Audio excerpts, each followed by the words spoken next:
Welcome. Today we're diving deep, trying to get past just feeling hot or cold. We want to really explore the physics behind temperature itself, from way out in the cosmos right down to Earth. Absolutely. And to do that, we first need a solid scientific definition. Temperature, fundamentally, it's about the average kinetic energy of atoms and molecules. Basically, how fast they're jiggling around. Okay, speed of atoms. Got it. And this definition immediately throws up a really interesting paradox about space.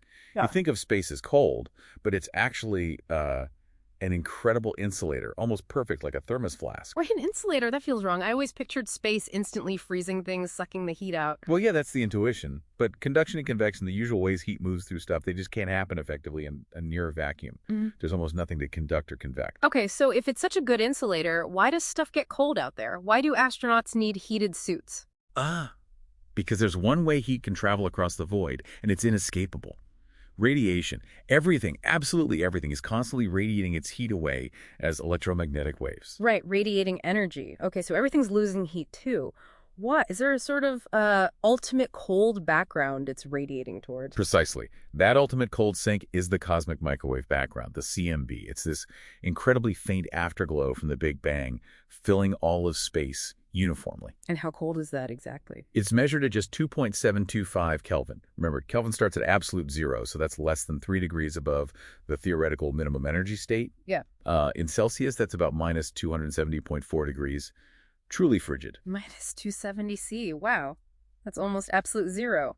But hang on, haven't astronomers found places even colder than that background radiation? They have, yeah. The prime example is the Boomerang Nebula. Gases there are expanding incredibly rapidly, and that expansion causes cooling. It's called adiabatic iron. It's reached about 1 Kelvin, colder than the CMB itself. Just 1 degree above absolute zero.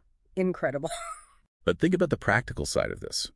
If you're near a star, like Earth or a spacecraft is, the problem often flips. Because space is an insulator and radiation is the only way out for heat, getting rid of excess warmth becomes the real challenge. Right, radiation is slow compared to, say, a cooling fan on Earth. Exactly. Look at the moon.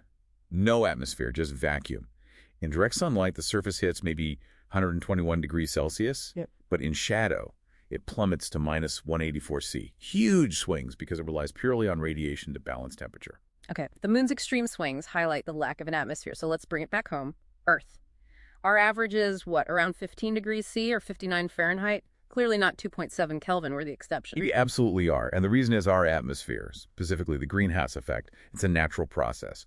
Without gases like water vapor, carbon dioxide, methane, well, Earth's average temperature would be a completely frozen minus 18 degrees Celsius. Minus 18 C. So the atmosphere effectively adds 33 degrees Celsius of warmth? That's huge. It is. It works by absorbing some of the infrared radiation that the Earth tries to radiate back out into that cold 2.7 K space. It essentially traps some of that outgoing heat. But it's not trapping it forever, right? That wouldn't make sense physically. It sounds more like it just slows down the heat escaping. That's a much better way to put it, yeah. It slows the rate of heat loss. Think of it like putting a lid on a saucepan. The heat still gets out eventually, but the lid slows it down, allowing the water inside to reach a higher stable temperature. Earth reaches a warmer equilibrium with the sun's energy coming in. Okay, so we have this natural, necessary greenhouse effect. Now let's look at the recent changes. The data, the measurements show. What? Well, the instrumental record, going back to about 1880, shows the global average surface temperature has gone up by at least 1.1 degrees Celsius, or about 1.9 Fahrenheit. And crucially, most of that warming has happened since 1975. It's accelerating. Right. And the big question always is, how do we know this specific warming, this recent trend, is down to human activity thickening that greenhouse blanket, rather than, say, the sun just getting brighter? That's where the vertical temperature profile of the atmosphere comes in. It's the real smoking gun.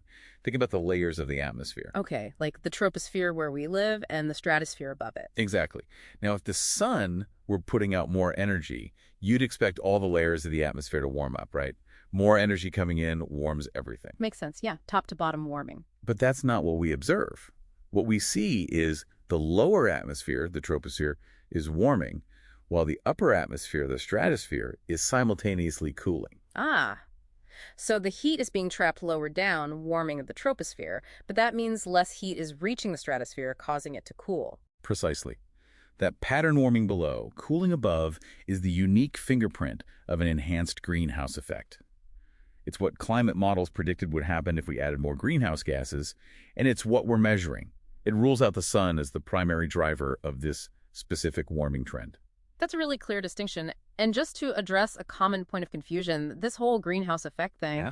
it doesn't break the laws of physics like heat flowing from cold to hot, does it? No, absolutely not. It doesn't violate the second law of thermodynamics.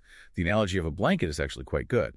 A blanket doesn't generate heat, does it? No, it just keeps you warm. Right. It slows down the rate at which your body heat escapes into the colder room. The greenhouse gases act like that blanket, slowing the rate Earth radiates heat away to the cold of space. Heat still flows from hot Earth to cold space, just slower. Okay, so we've gone from the absolute chill of the cosmic background, that 2.7 Kelvin void, to understanding how Earth maintains its delicate warmth thanks to this atmospheric blanket, and how we can see the fingerprint of that blanket thickening. It's quite a journey. And here's maybe a final thought for you to consider. The entire search for extraterrestrial life, the concept of the Goldilocks zone around other stars, it's all based on exactly these principles. Finding that perfect balance point. Exactly. That zone is just the spot where a planet receives enough energy from its star, but can also radiate enough away to maintain liquid water not too hot, not frozen solid by that inescapable 2.7 Kelvin background chill. Makes you wonder, doesn't it? What other kinds of planets in maybe very different environments might have found other, perhaps surprising ways to solve that fundamental radiative balance equation?